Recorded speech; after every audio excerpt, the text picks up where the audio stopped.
Hello students, today I am going to start the first unit of class 11 physics, that is physical world and measurement. इस unit में हम लोग इसको 3 part में divide करके पढ़ते हैं। 3 छोटे छोटे चैप्टर है। पहला चैप्टर है फिजिकल वर्ल्ड, दूसरा है यूनिट डायमेंशन एंड मेजरमेंट और थर्ड है थ्योरी ऑफ एरर। हम लोग एक एक करके तीनों थ्योरी को पढ़ेंगे, तीनों पार्ट को पढ़ेंगे, तीनों चैप्टर को पढ़ेंगे। सबसे पहले हम लोग बात करते हैं फिजिकल वर्ल्ड का। फिजिकल वर्ल्ड का मीनिंग समझ लेना जरूरी है। फिजिकल वर्ल्ड यदि हम लोग बोलते हैं, इसका मतलब अर्थ और इसका सराउंडिंग्स में जो साइंस छुपा हुआ है, हम लोग उसके बारे में जानता है। सबसे पहले हम लोग देखते हैं कि अर्थ और इसके सराउंडिंग्स में जो फिजिकल साइंस है, यानी कि ये हम लोग ये बोले नेचुरल साइंस है। जैसे नेचर ने हमें क्या दिया है, डिफरेंट टाइप्स ऑफ फोर्सेस दिया है, gravitational force, electrostatic force, nuclear force, ये सारी चीजें। मैग्नेटिज्म दिया, अर्थ में, अर्थ एक हैवी मैग्नेट है, तो उसके वो भी नेचर का ही दिया हुआ है। सन के दिया हुआ, सन के द्वारा जो लाइट मिलता है वो भी, लाइटनिंग और थंडरिंग में करंट मिलता है वो भी नेचर का ही है। डिफरेंट टाइप्स ऑफ माइंस है पूरे अर्थ में, वो भी नेचर का ही है। अर्थ का एटमॉस्फेरिक प्रेशर है, सी है, समुद्र। तो ये सारी चीजें जो फिजिकल साइंस है, this provides a large scope of research in science and technology.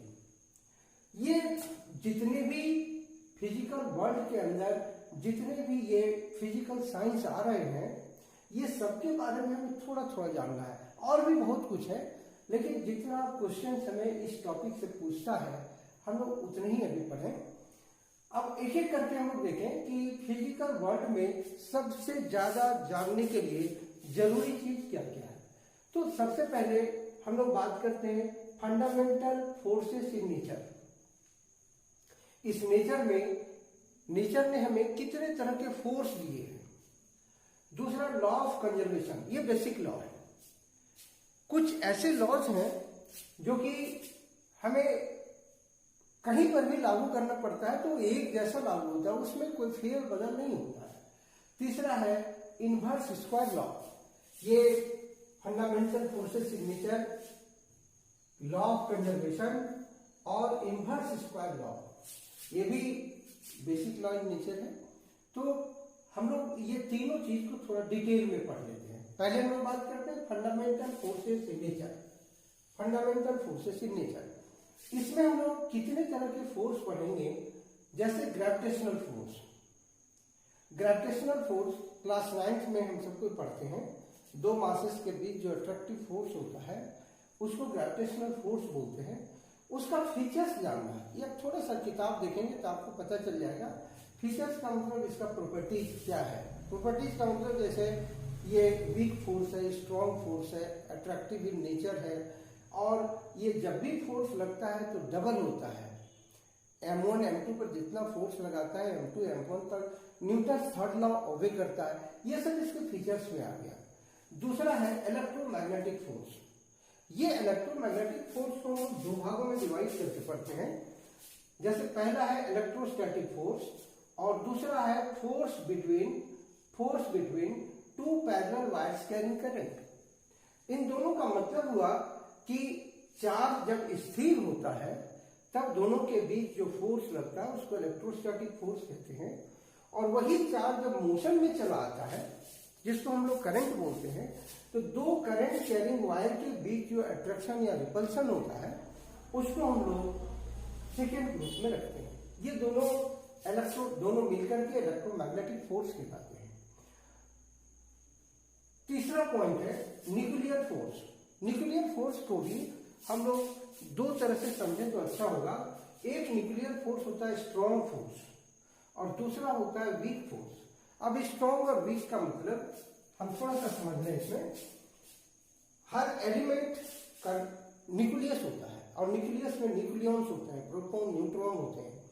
ये प्रोटॉन के बीच पॉजिटिव चार्ज रहने के बाद भी रिपल्सन नहीं होता है, उसके बाद भी उसका न्यूक्लियस स्टेबल होता है। तो यहाँ पर एक नया फोर्स का ओरिजिनेशन होता है जिसका नाम है न्यूक्लियर फोर्स, और वही फोर्स के कारण हर एलिमेंट का न्यूक्लियस स्टेबल होता है। तो वीक न्यूक्लियर फोर्स किसको कहेंगे? तो हम लोग देखते हैं कि रेडियो एक्टिविटी होता है।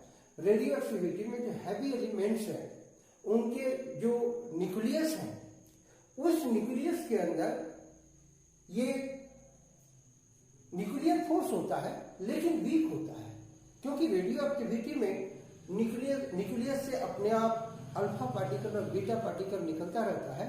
और यही समझने के लिए काफी है कि न्यूक्लियर फोर्स वीक रहने के कारण ये अल्फा पार्टिकल और बीटा पार्टिकल और ये इलेक्ट्रॉन्स गामा रेडिएशन वगैरह निकलता रहता है।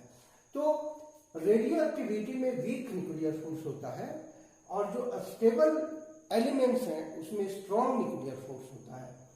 फिर हम लोग बात करते हैं ये law of conservation. Law of conservation is the basic law.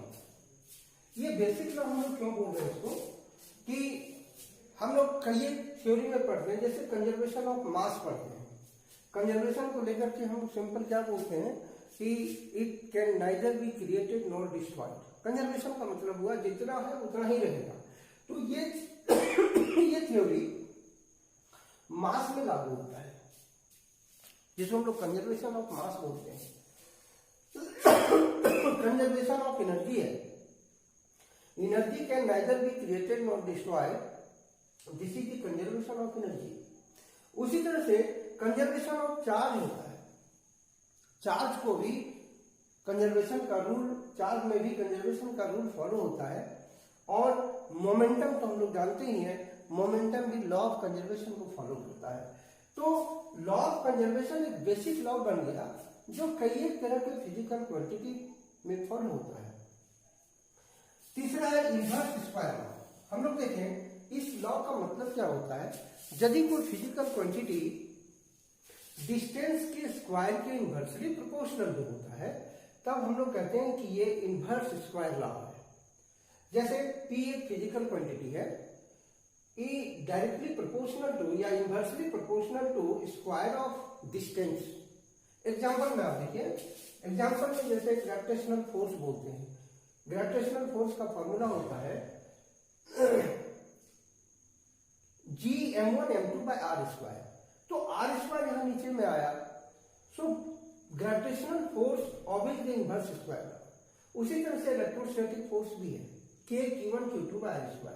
यहां पर भी ये फोर्स इनवर्स स्क्वायर लॉ को ओबे करता है। ये इंटेंसिटी ऑफ लाइट है। बल्ब से लाइट जब निकलता है, जैसे जैसे दूरी बढ़ती है, तो ये लाइट का इंटेंसिटी का घटना या बढ़ना, ये इनवर्स स्क्वायर लॉ को फॉलो करता है। तो हम लोग इस तरह से inverse square law, law of conservation, ये सब बेसिक लॉज है जो हम लोग फिजिकल वर्ल्ड में पढ़ते हैं। हमने अभी आपको फिजिकल वर्ल्ड बताया। इसके बाद हम लोग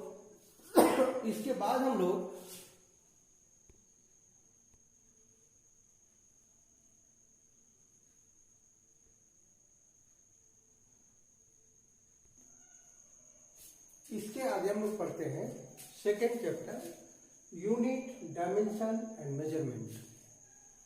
ये हमारा सेकेंड चैप्टर है, और इस चैप्टर में भी कुछ छोटी छोटी चीजें हैं, वो सब जानेंगे हम लोग। इस चैप्टर में सबसे पहले हम शुरू करते हैं फिजिकल क्वांटिटी। किसको कहेंगे? जिस क्वांटिटी को मापा जा सकता है उसे ही हम लोग फिजिकल क्वांटिटी कहेंगे। अब सवाल उठता है कि क्या नहीं मापा जा सकता है? Not to be measured like sky, आकाश। इमोशन, हम लोग के अंदर कभी कभी इमोशन होता है, तो जो इमोशन को भी हम लोग मेजर नहीं कर सकते हैं कि वो कितना इमोशन है, ये कितना कम है, वो कितना ज्यादा है। उसी तरह से हम लोग बोलते हैं लोक, परलोक, जितना भी इस तरह के क्वांटिटी हम लोग बोलते हैं, लेकिन मेजर नहीं कर पाते हैं। आकाश कहाँ तक लंबा चौड़ा फैला हुआ है, कोई गारंटेड नहीं है, ना किसी को पता है। इसलिए हम लोग जिसको माप नहीं सकते उसको फिजिकल क्वांटिटी बोलेंगे ही नहीं। अब आती है बात कि जिसको हम लोग माप सकते हैं, जिसको फिजिकल क्वांटिटी बोलेंगे, दैट इज टू टाइप्स। वो दो तरह का है, एक फंडामेंटल और दूसरा डिराइव्ड। यदि हम लोग बात करें कि ये फंडामेंटल या बेसिक, फंडामेंटल और बेसिक बोलिए, बेसिक ये किसको कहा जाएगा? फंडामेंटल कहने का मतलब वैसे फिजिकल क्वांटिटी जो किसी पर निर्भर न करे, the quantity which exist independently in nature, जो किसी पर बिना निर्भर किए स्वतंत्र रूप से हमारे सामने होता है, उसी को हम लोग फंडामेंटल कहते हैं। आज तक फंडामेंटल फिजिकल क्वांटिटी की संख्या बढ़ते बढ़ते 7 हो गया, 7। पहले हम लोगों के पास जब साइंस डेवलप्ड नहीं था तो बेसिक फंडामेंटल क्वांटिटी 3 था, मास, लेंथ और टाइम। जैसे जैसे साइंस का डेवलपमेंट हुआ वैसे वैसे फंडामेंटल क्वांटिटी की संख्या बढ़ी और अभी तक इसकी संख्या 7 होकर के स्टॉप हो गया। और अब साइंटिस्ट लोगों का चैलेंज है कि अब इससे ज्यादा फंडामेंटल क्वांटिटी की संख्या नहीं होगी। कितना भी कोई नया फिजिकल क्वांटिटी हमारे सामने आ जाए, हम लोग इनके बदौलत ही, इनके बेसिस पर ही उनको मेजर कर लिया जाएगा। इसलिए ये 7 फंडामेंटल क्वांटिटीज अपने आप में फिजिक्स का बेस है, सारे फिजिकल क्वांटिटी का बेस है। हम लोग यूं कहें कि these 7 fundamental quantities are the factory of all the physical quantity. They produce different types of physical quantity. हम लोग डिराइव्ड किसको कहेंगे? जो ये 7 को छोड़ करके आप जितना भी देख रहे हैं वो सब का सब डिराइव्ड है। फंडामेंटल क्वांटिटी कौन कौन से हैं? मास जिसका शॉर्ट नेम m है, लेंथ जिसका शॉर्ट नेम l है, टाइम जिसका शॉर्ट नेम t है, इलेक्ट्रिक करंट जिसका शॉर्ट हम लोग सिंबल I देते हैं, और लाइट जिसको शॉर्ट में हम लोग Li बोलते हैं, ल्यूमिनियस इंटेंसिटी। लाइट को मेजर करते हैं हम लोग ल्यूमिनियस इंटेंसिटी से। और हीट इसको शॉर्टकट में हम लोग H बोलते हैं। केमिकल सब्सटेंसेस इसको शॉर्टकट में मोल बोलते हैं। बहुत लोग नहीं समझ पाते हैं कि ये फंडामेंटल क्वांटिटी हम लोग क्यों बोलते हैं इसको। तो आप एक बार समझ के देखिए कि मास का मतलब 1 ग्राम, 1 मिलीग्राम, 1 माइक्रोग्राम से लेकर के क्विंटल या कुछ भी बोलिए, एक एटॉम के मास से लेकर के सन के मास तक जो क्वांटिटी हम लोग यूज करेंगे वो मास है। मास एक अलग जोन है जो सबका वजन मापता है। लेंथ एक अलग जोन है। 1 माइक्रोमीटर, 1 एंगस्ट्रॉम से लेकर के 1 लाइट ईयर तक का जो भी डिस्टेंस होगा वो इसके जिम्मे है। हम लोग बाद में इसका यूनिट देखेंगे कि सिचुएशन के अनुसार हम लोग यूनिट कैसे बनाते हैं। टाइम क्या है? टाइम जो समय बीत रहा है उसको मेजर करने के लिए हम लोग 1 माइक्रो सेकेंड से लेकर के और 1 आवर, 1 डे और 1 साल तक का जो समय है वो इस जोन में आता है। मतलब ये सब फिजिकल क्वांटिटी अलग अलग जोन के मालिक है। ये मास जोन का मालिक है, ये लेंथ का मालिक है, ये टाइम का मालिक है। इलेक्ट्रिक करंट कितने भी तरह का होगा वो इसके अंदर आएगा। उसी तरह से लाइट, हीट और केमिकल सब्सटेंसेस, ये सारे फिजिकल क्वांटिटी के अलग अलग जोन हैं। अब ये 7 के बाहर जो भी फिजिकल क्वांटिटी होगा वो डिराइव्ड कहलाएगा। हम लोग डिराइव्ड को समझने के लिए हम एक आपको थोड़ा सा हेल्प कर रहे हैं, इसको समझिए। हम लोग फिजिक्स में फंडामेंटल क्वांटिटी पढ़ते हैं, डिराइव्ड पढ़ते हैं। दूसरे सब्जेक्ट में भी ये चीज है। आप मैथ्स में देखिए 0, 1, 2, 3 से लेकर के 9 तक यानी 10 डिजिट ये फंडामेंटल है। क्योंकि 0 को 1 से, 1 को 2 से, 2 को 4 से कोई लेना देना नहीं। ये जिस तरह से मास को लेंथ से, लेंथ को टाइम से, या किसी भी क्वांटिटी को किसी से भी कोई लेना देना नहीं है, उसी तरह से ये 0 to 9 फंडामेंटल डिजिट्स है। और यदि हम लोग कोई मोबाइल नंबर लिखते हैं तो इन्हीं के हेल्प से लिखते हैं, वो डिराइव हो गया। Derived physical quantity depends on fundamental. हम लोग इंग्लिश की बात करें तो यहां पर देखिए अल्फाबेट लेटर्स 26 है, लेकिन जब हम लोग स्पीच देते हैं, वर्ड बनाते हैं, स्टोरी लिखते हैं, पोएम लिखते हैं, तो ये 26 लेटर के अंदर ही हम लोग नया नया वर्ड क्रिएट करते हैं, वो डिराइव्ड क्वांटिटी है। केमिस्ट्री में भी इसी तरह का है, संस्कृत में भी है, हिंदी में भी है। कोई भी जो बड़ा डिपार्टमेंट है उसका एक बेस होता है, तो फिजिक्स का बेस, सारे फिजिकल क्वांटिटी का बेस ये 7 फंडामेंटल क्वांटिटी है। हम लोग इसके बाद हम लोग पढ़ेंगे कि इसके बाद का टॉपिक है डिराइव्ड फिजिकल क्वांटिटी। हम लोग देखें कि डिराइव्ड फिजिकल क्वांटिटी किसको कहेंगे। हम लोग तो पहले समझ ही चुके हैं कि जो फंडामेंटल क्वांटिटी पर डिपेंड करेंगे उसी को हम लोग डिराइव्ड फिजिकल क्वांटिटी कहेंगे। यहां पर हम कुछ एग्जांपल ले ले रहे हैं कि पहले आप डेफिनेशन देखिए, which are expressed in terms of fundamental quantity. अब इसका एग्जांपल है, इधर देखिए हमारे 7 फंडामेंटल क्वांटिटी हैं। कोई जरूरी नहीं कि 7 फंडामेंटल क्वांटिटी एक ही बार यूज हो। मास और लेंथ यूज हो सकता है, लेंथ और टाइम यूज हो सकता है, कहीं कहीं 4 यूज होते हैं, कहीं 3 यूज होते हैं। यानी कि इन फिजिकल क्वांटिटी को, फंडामेंटल क्वांटिटी को अलग अलग तरह से यूज करके नया नया फिजिकल क्वांटिटी हम लोग बनाते हैं, उसको डिराइव्ड फिजिकल क्वांटिटी कहेंगे। कुछ एग्जांपल्स है आपके सामने देखिए इधर। वेलोसिटी, वेलोसिटी का हम लोग, चूंकि वेलोसिटी इस लिस्ट में नहीं है तो डेफिनेटली ये डिराइव्ड क्वांटिटी है। अब ये फंडामेंटल पर कैसे डिपेंड करता है, तो देखिए वेलोसिटी का फॉर्मूला डिस्टेंस बाय टाइम है। डिस्टेंस या डिस्प्लेसमेंट हम लोग जो भी बोले, ये किस जोन में आता है, तो लेंथ वाले जोन में आता है, तो इसके लिए हम लोग L बाई टी लिखेंगे। आगे लेंथ को टाइम से डिवाइड करें तो ये क्वांटिटी जो बनेगा वो वेलोसिटी या स्पीड कहलाएगा। उसी तरह से एक्सेलरेशन देखिए, एक्सेलरेशन का फॉर्मूला है velocity by time.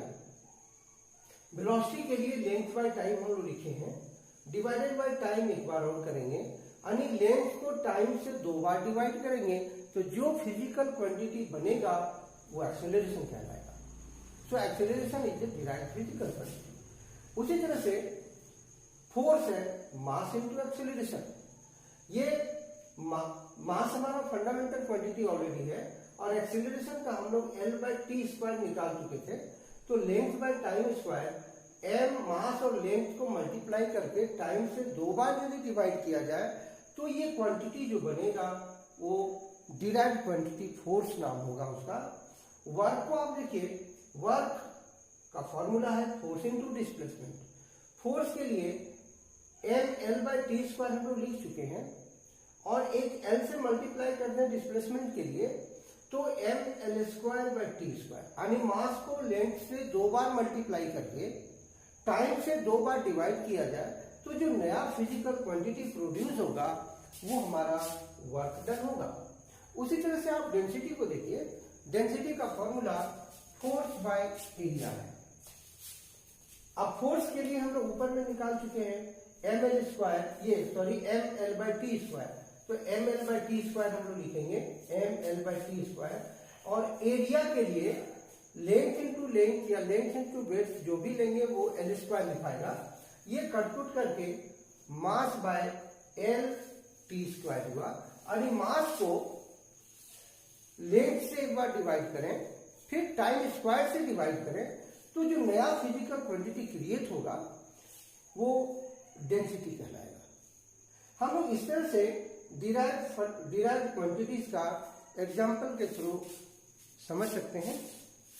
Students, description में हमारे नोट्स का लिंक दिया हुआ है, आप डिस्क्रिप्शन में जाएंगे तो पीडीएफ के रूप में आपको हमारा नोट्स मिल जाएगा हर एक टॉपिक का, हर एक यूनिट का। और हमारा ये प्लानिंग है कि सारे बच्चों को एक एक टॉपिक का यूनिट वाइज, टॉपिक वाइज आपको ये लाइव क्लास में आप पढ़ते भी रहिए इस तरह के वीडियो में, और इसका नोट्स भी आपको मिलता रहेगा। कल हम फिर आपसे मिलते हैं नेक्स्ट लेक्चर के साथ।